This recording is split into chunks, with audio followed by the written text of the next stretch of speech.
Selamat pagi, salam sejahtera untuk kita semua. Sebelumnya, terima kasih kepada Bapak dosen pengampu dan juga pada teman-teman sekalian. Pada kesempatan kali ini, saya akan memaparkan tugas case dengan judul Relation Among Physical Activity, Smoking, Drinking, and Clustering of the Metabolic Syndrome Diagnostic Component. Disusun oleh kelompok 2.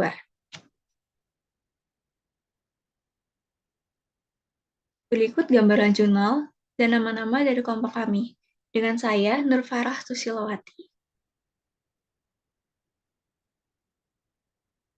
Selanjutnya, saya akan memaparkan tentang tujuan penelitian. Jadi, tujuan dari penelitian ini adalah untuk memeriksa hubungan antara gaya hidup dan juga jumlah komponen diagnostic syndrome metabolic atau MADS pada populasi umum, dan untuk menemukan cara mencegah perkembangan komponen MADS, memeriksa secara cross-sectional hubungan antara gaya hidup, termasuk aktivitas fisik, merokok, dan alkohol, dan jumlah komponen diagnostik MADS pada populasi umum, dan untuk menemukan cara untuk mencegah perkembangan komponen MADS. Evaluasi aktivitas fisik dengan menggunakan klasifikasi kuesioner aktivitas fisik internasional atau IPAC, dan IPAC ini dikembangkan secara instrumen untuk pemantauan aktivitas fisik dan ketidakaktifan secara lintas negara, serta menggunakan regresi variabel Pearson. Yang pertama adalah jenis variabel random. Jadi untuk variabel kontinu itu terdapat SBP atau tekanan darah, lalu ada dislipidema secara persen, lalu ada IGT atau kadar gula darah puasa, obesitas atau BMI, lalu ada tekanan darah sistolik atau SBP, lalu ada tekanan darah diastolik atau DBP, lalu ada tekanan darah atau BP, indeks massa tubuh BMI, IPEC atau klasifikasi kuesioner aktivitas fisik secara internasional, lalu ada merokok, mantan merokok, lalu ada usia dan perempuan dalam persen. Untuk variabel disability ada persen.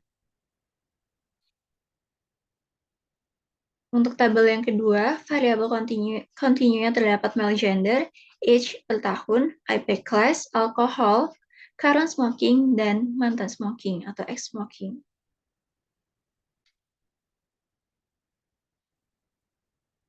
Lalu untuk distribusi variabel random yang digunakan itu ada discrete dan juga continue. Discrete ini berarti penggunaan ini yang nilainya itu berupa bilangan cacah, dapat dihitung dan terhingga.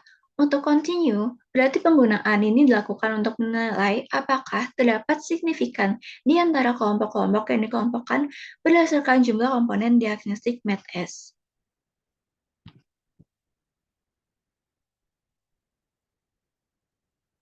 Selanjutnya, penggunaan distribusi random dalam penelitian. Jadi, distribusi variabel random Poisson ini digunakan cara menggunakan rata-rata banyak kejadian pada satu satuan waktu yang kuesioner, yaitu sama dengan untuk semua perusahaan, dengan frekuensi konsumsi alkohol dalam seminggu dan total asupan alkohol pada setiap kesempatan dikurangi dan digunakan untuk menghitung asupan alkohol per minggu. Nilai ini kemudian dibagi 7 untuk mendapatkan asupan alkohol rata-rata per hari.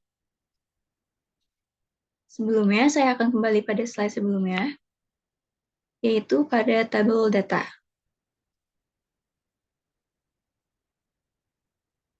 Jadi bisa dilihat pada tabel data ini, hasilnya itu ID antara 3.365 partisipan. Mereka ini memiliki 0 hingga 4 komponen diagnostik MADS, dan masing-masing itu berjumlah 1.726, 949, 484, 190, dan juga 16 orang dalam distribusi Poisson. Jadi rata-rata kelas IPEC ini cenderung lebih rendah dibanding pada kelompok dengan 4 komponen diagnostic MADS dibanding dengan kelompok lainnya. Namun tidak mencapai signifikan statistik dengan analisis P sama dengan 0,08.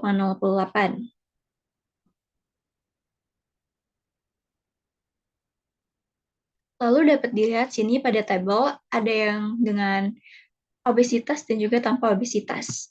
Nah, jadi tanpa obesitas, variabel yang secara independen ini berkontribusi terhadap jumlah komponen diagnostik MADS dan tidak termasuk obesitas adalah jenis kelamin laki-laki, yaitu dengan B sama dengan 0,781.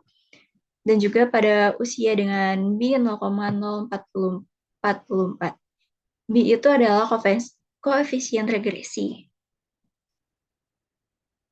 Nah, dan pada dengan obesitas tidak ada variabel yang secara independen, di mana hal ini itu berkontribusi terhadap angka tersebut, komponen diagnostic MATS.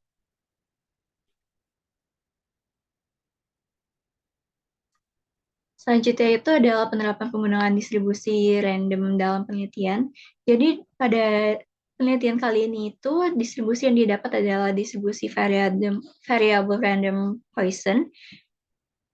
Jadi variable random Poisson ini digunakan ketika ingin memodelkan seperti apa suatu penomoran individual event yang akan terjadi dalam periode tertentu. Dan kejadian ini itu tidak terjadi secara bersamaan atau terjadi secara independen. Penerapannya itu dapat dilakukan dengan 3 cara, yaitu yang pertama ada understanding random variable, lalu ada discrete random variable, dan yang ketiga itu ada probability distribution model. Nah, pada jurnal ini, didapat variable Poisson digunakan karena menggunakan rata-rata. Dan juga kemudian itu dibutuhkannya variabel-variabel untuk menilai apakah terdapat perbedaan yang signifikan di antara kelompok-kelompok yang dikelompokkan berdasarkan jumlah dari komponen diagnostic matrice tersebut.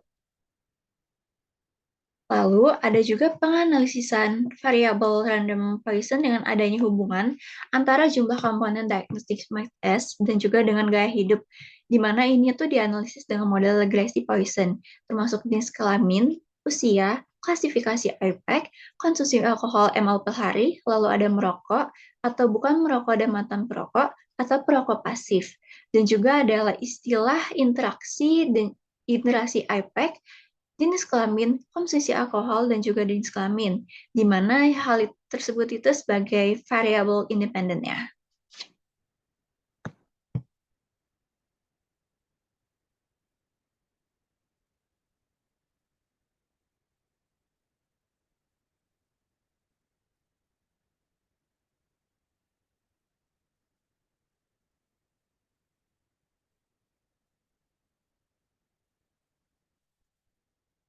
Kemudian dari variabel Poisson ini terdapat variabel pendekatan dari distribusi binomial saat N cukup berdasarkan P kecil.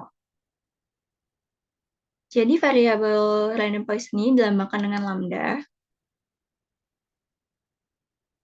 M, dan P. Ini adalah untuk pendefinisian dari single parameter, yaitu ada lambda, lalu itu juga sebagai red number atau even, atau pula mean rata-rata dan juga variansi. Sedangkan untuk standar deviasinya itu dapat diperoleh dengan akar dari lambda tersebut.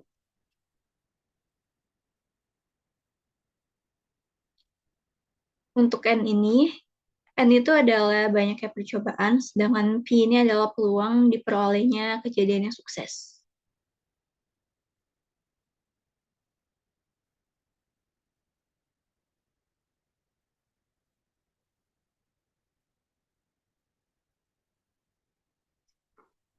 Oke, saya akan lanjut. Jadi untuk variabel random Poisson ini, pada penelitian ini digunakan untuk mengungkapkan faktor independen yang berkontribusi terhadap jumlah komponen diagnostic matrice. Dari sini itu dapat dihasilkan dengan hasil jenis kelamin laki-laki atau kelas IPEC dan konsumsi alkohol. Sedangkan untuk merokok itu tidak signifikan secara statistik. Jadi penggunaannya ini dapat diperoleh secara analisis hasil data dari berbagai macam variabel dengan penyimpulan aktivitas fisik ini berhubungan berbanding terbalik dengan jumlah diagnosis MIT-S, sedangkan merokok itu tidak terkait. Maka penggunaan variabel Poisson ini sangat penting untuk menganalisis data variabel independen yang tersedia. Kemudian variabel random Poisson juga diterapkan dalam pengaplikasian Excel. Jadi pada pemerolehan data table bisa juga diperoleh dengan cara Excel. Jadi perolehan dari Excel-nya ini dapat dengan rumusan Poisson distribusi buka kurung X, mean, kumulatif, di mana kumulatif itu true or false, sedangkan X-nya itu adalah number dari event untuk mencari probability, di mana nantinya itu hasil data dengan cara variabel random Poisson ini akan menunjukkan lambda di mana yang semakin tinggi itu maka akan semakin mendekati dengan distribusi normalnya.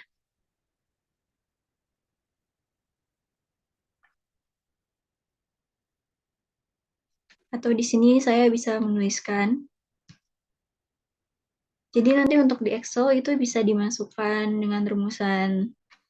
Jadi bisa dapat dirumuskan dengan cara nanti dimasukkan ke dalam Excel seperti ini. Kemudian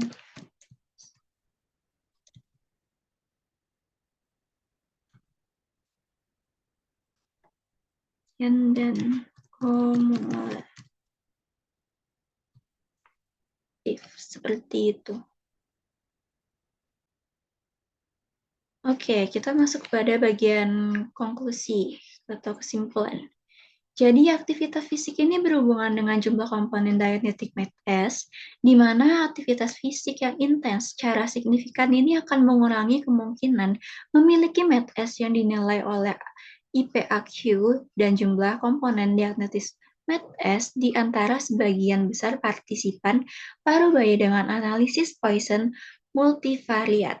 Sedangkan untuk merokok ini tidak berhubungan dengan jumlah komponen diagnostic mass karena tidak ada hubungan yang ditemukan dalam studi cross-sectional dan studi perspektif.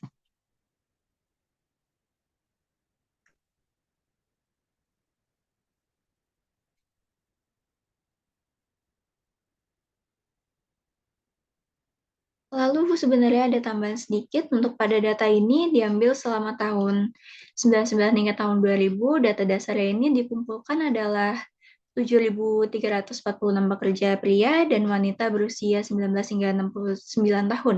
Dan penelitian ini meliti data awal dari 3.365 peserta, 2.714 yaitu pria dan 651-nya itu wanita.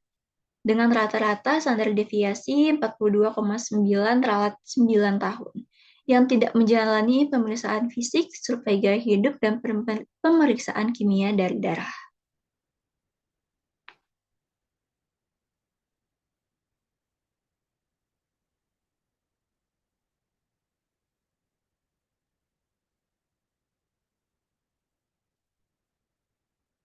Untuk tambahan lagi, pada bagian ini, tabel yang ini, itu dianalisis dengan modal regresi Poisson, dan semua nilai P ini adalah dua sisi, dan P 0,05 ini dianggap signifikan.